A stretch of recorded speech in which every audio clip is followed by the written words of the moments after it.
নিজের থেকে কারোর সাথে কথা বলতে ইচ্ছে করে না।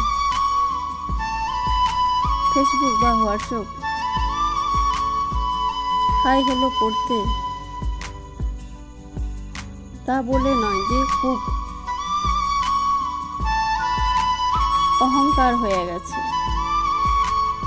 মোটেও না। এখন চুপচাপ থাকতে ভালো লাগে।